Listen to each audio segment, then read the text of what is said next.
The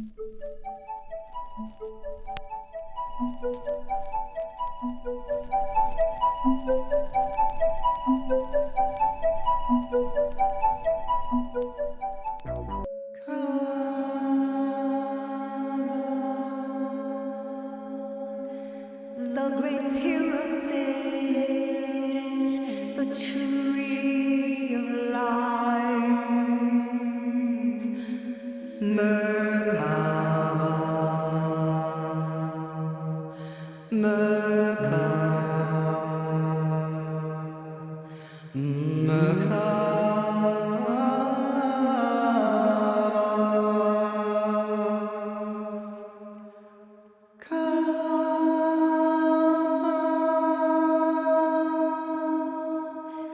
Hotep African family.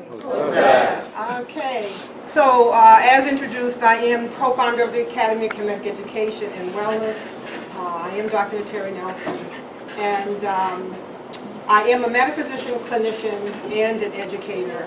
Can I just get a show of hands from those who are from the Academy of Kemetic Education and Wellness who are studying here? So you can just turn around and just look at those who have come through to and through the Academy as an African-centered school in Boston, Mass. And we are delighted to be here. I'm delighted to have so many of the initiates who are coming through here today.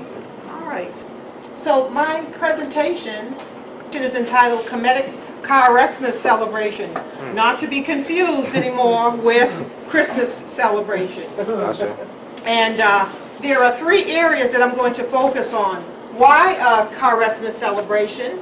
What are the symbols we need to reclaim in order to enact this celebration? And what are the ritual components of this celebration? Like Kwanzaa demonstrates an African celebration, this research demonstrates the practice of a Kemetically conscious African celebration by our ancestors of the Nile Valley Kemet.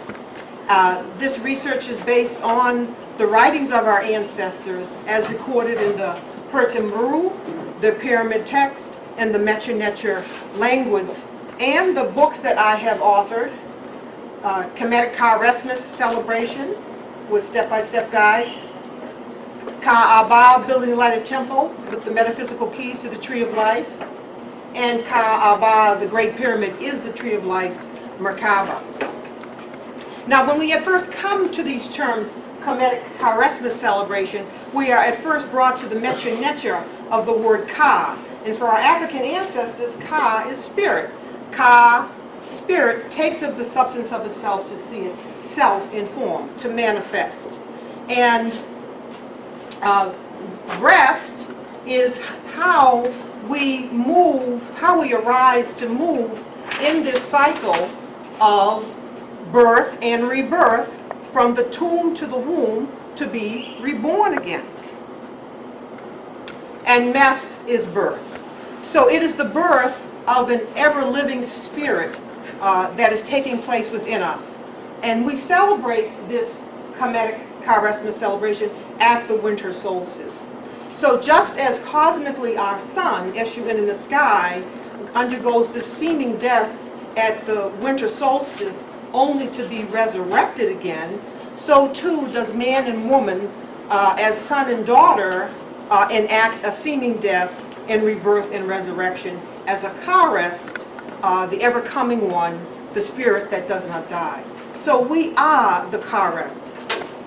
And so we must re-spiritualize those elements of our African practice that have been materialized, inverted, perverted, Europeanized, and called something else. And so the first symbol that we must reclaim is our divine trinity of Osir, Oset, and Haru. And we must reclaim our divinity of the African mother and child of Oset and Haru, and the baby Karest. And just like if our own child went out the door, you know how when our children go out the door and they're dressed a certain way, we say, come back in the house, you're not going out dressed that way? Well, the same thing has happened to our symbols. They've gone out and they've been robed this certain way. So we're calling those symbols back to their root source. And we're saying take off that apparel that is unlike our root source divinity. But we recognize this is still our child, so we have to call it back. So we call back our symbol of Osir that has gone out to look as the Pope and all the symbols that have been Christianized of our divinity. And the whole ceremony is about the crowning and seating of the King Haru upon his or her throne as heir of Osir and Oset in the kingdom. And as Haru, we know that it is Namur that has united the north and south crown of Kemet. And we are reuniting this same north and south within our own constitution. So as Haru, you have united the seeming duality of Ka and Ba, of mother and father, of Osir and Oset, of spirit and matter, of the north and south pole within our constitution, which is both human and divine. So as the son-daughter, you are the divine presence on earth, not to be distorted with the Christmas packages or presents at Christmas time, brought by so-called Santa Claus. So we are the son-daughter, and as the Karest, we are the divine presence on earth. So we have our red and white crown here. And we get rid of the distortions that have happened to our hat. We get rid of the impotency that has happened to our crown, and we make it to stand and be erect in this uniting of ourselves, and get rid of the Christianized and Europeanized distortions by the Vatican, etc. So in our temple now, we enter into our temple with our red and white crown. We come before the scales, standing ready. And we have our drummers who are dressed in their African attire and donning the red and white crown. And we have our elders, foremost of which is Adisa here with us, who guide us and imbue us with their presence. And here we have our other elders, Elder William Pascal and my husband, Baba Haru, here standing ready. And we come now ready to enact our ceremony before the scales.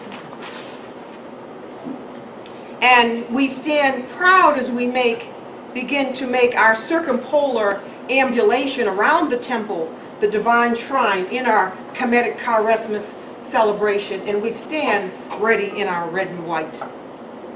So here we are, we pour libations to our ancestors, and we recite the Medjugorje as we do our celebration. Is it? I'll just take it off because I think it's just get in the way here. Okay. Just take it off. So we recite the Medjugorje, and in our studies we're learning about Ka'aba, these Medjugorje terms, which are key terms for building our lighted temple. And in our studies we are learning about the correspondence of Ka'aba with the divine trinity of Osir, Oset, and Haru, and the correspondence with the tree of life. These are all part of our studies in Ka'aba, building lighted temple. So here we are, and we move through the sacred ceremony, enacting the four stationings in our temple, which replicate the four stationings in the sky of north, east, south, and west. And we are in this holy recitation as we come before the scales of Ma'at and recite the 42 laws of Ma'at that we have been living in accord with right relationship. And we enter into the hall of Amente. Here we are we recite those 42 laws. And we enter into the hall of Amente, where our heart is weighed against the lightness of the feather of Ma'at, that we have done the work of purifying the heavy matters in our heart that make our heart leaden. Heavy matters like anger, bitterness, envy, sadness, guilt, judgment, all of these things that make our heart heavy against the lightness of the feather of Ma'at, so that we may come and kneel. The Haru within us is bringing us to kneel before the shrine of Asur, the Neb Lord of the world. So as we are found Makaru, we come to stand as a presence before the awesome presence. As we have done the work in our heart, we become the awesome presence that can bear to stand up within the vibration of the awesome presence, the Neb Lord of the world. Not to be confused with Christmas packages and presents of Santa Claus. So we bring the children before the shrine in this holiest of moments, that they may, and the elders come, and the children come, and the adults come, that they may look to see what law of Ma'at they need to invoke more of. What are the qualities of the Necharu of divinity they need to invoke more of, that they may be the presence that they seek. And we get rid of the sleigh. And as we understand, it's about the sledge, the divine boat of Sekur, that it makes its circumambulation around the sun, bearing the divine presence, which would later be distorted into the sleigh of Christmas. So we get rid of the sleigh, and we know it's about the sledge. And we get rid of the candy canes, and we embrace the holy symbols of power of Asur, which is the crook. And we are in our holy recitation.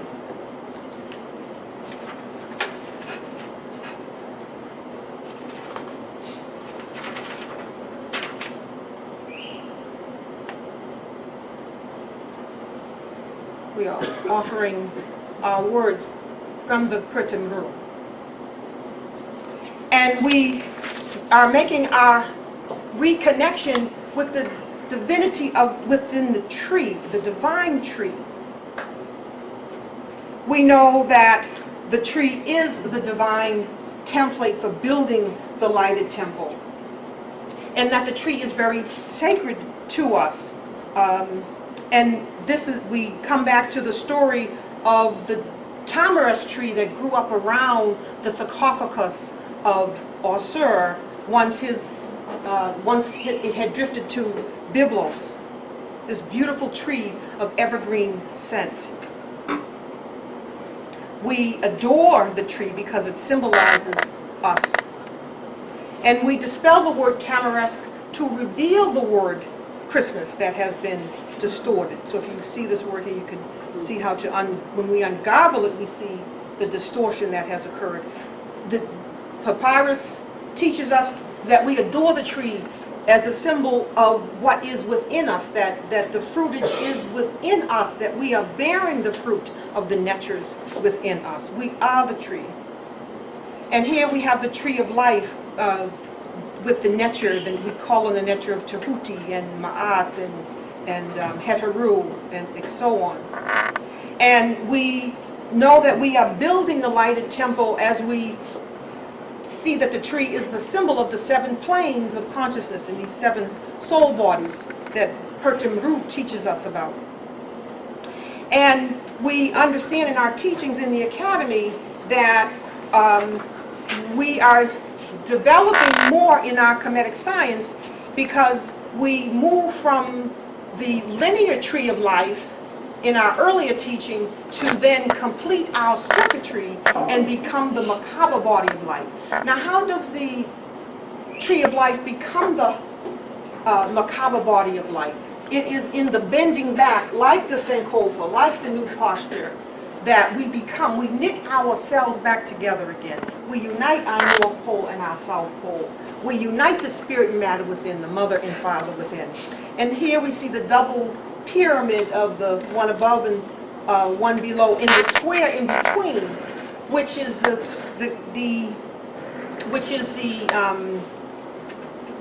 the character that we're fashioning. We're rounding the edges so that we become this spherical body of light.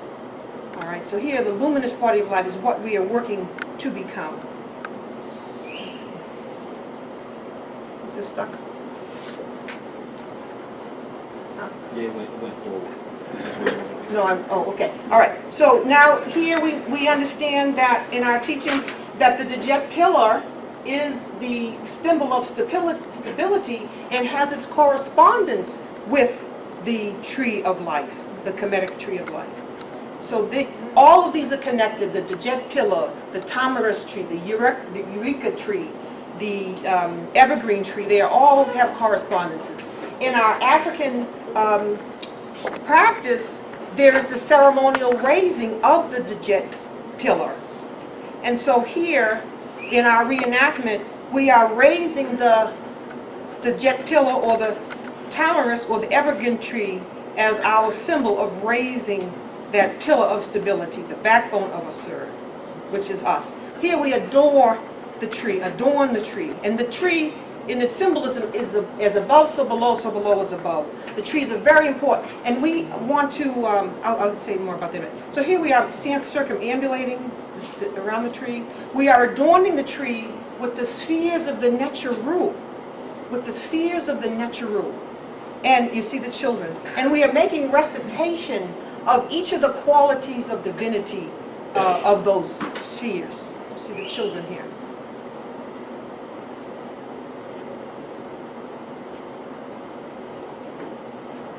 So we adorn the tree. Now, to adorn is to enhance the beauty, splendor, or glory of, or luster of. To adore is to worship. And when we dispel all this, we see that we are adorning the tree. We get over our post-traumatic slave syndrome, and because we are not hanging anything on the tree. When we adorn the Nteri spheres upon the tree, we are recognizing the qualities of divinity that are within us and radiantly shining through us. Something or someone hangs if it is separate and affixed to something higher than itself. You hear what I'm saying? No. Let me read that again. Something or someone hangs if it is separate and affixed to something higher than itself. In order for this to hang, right, it has to be affixed, and so something hangs. But the tree is us. The Nteri are within us, and so we are just connecting with that which is within us. So here we are reading the qualities of divinity. All the children, beautiful children.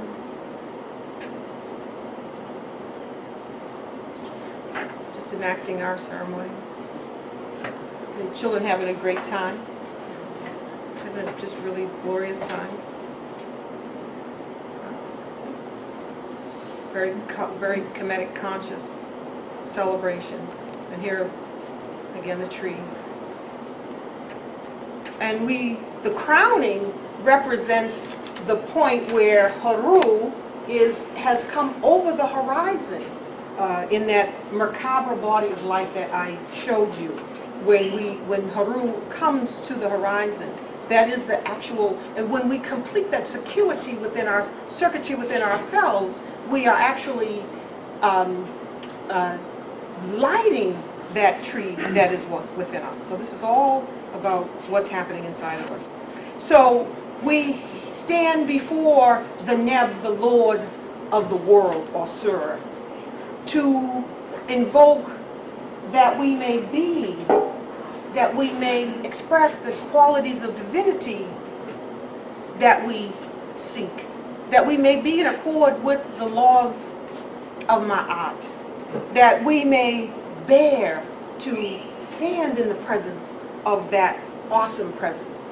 You know what that means, to stand in the presence of an awesome presence. You come, there are some people you come in their presence and you don't know if you should come in their presence because they're just radiating so much. Well, imagine what coming before the Neb Lord of the world will be like. And so we are preparing ourselves through our practices to be the presence, not to have presents or packages under the tree, but to be the presence. And that presence comes from doing the work of building the lighted temple and knitting ourselves back together again in that spirit of Sankofa. And then we feast. We have a feast.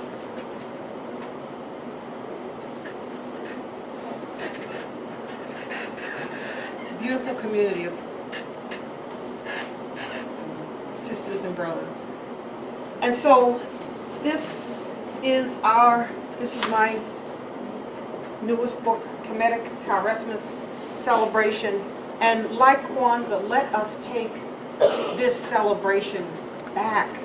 Let us take all the key components back. You know, when we enacted this celebration, I had heard, maybe it was in Chicago, I can't remember what it was, but the way to solve this Santa Claus things with black children getting on a white Santa Claus's hat was to get a black Santa Claus. No, that's not it. That's not what it looks like. We need to go all the way back. We need to go back. We need to trace all the components back. So in this step-by-step guide with a floor plan, and shortly we have our website address. Shortly folks will be able to come to our website and be able to access key components, other key components to the full enactment, fuller enactment of this celebration, because there's things that we will be putting on our website that will be available for folks. So just think of all the children and all the families who have not claimed those symbols and are still off on the, let's bring them back. Let us don our red and white crown as a symbol of our unification and our resurrection and our reconstruction of our African, our Kemetically conscious celebration. So I say, dua'u, dua'u.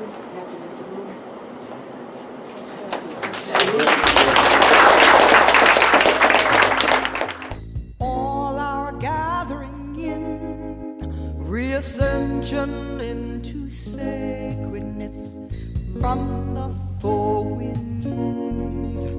Our elders are elated by the dawning of this hour. They stand in witness to this day, feel their great power. Reascension into sacredness, all our gathering in. Reascension into sacredness from the four winds. We emerge from the darkness, eons long was night. We come now to serve and save the rising suns inside. Reascension into sacredness, all our gathering in. Reascension into sacredness from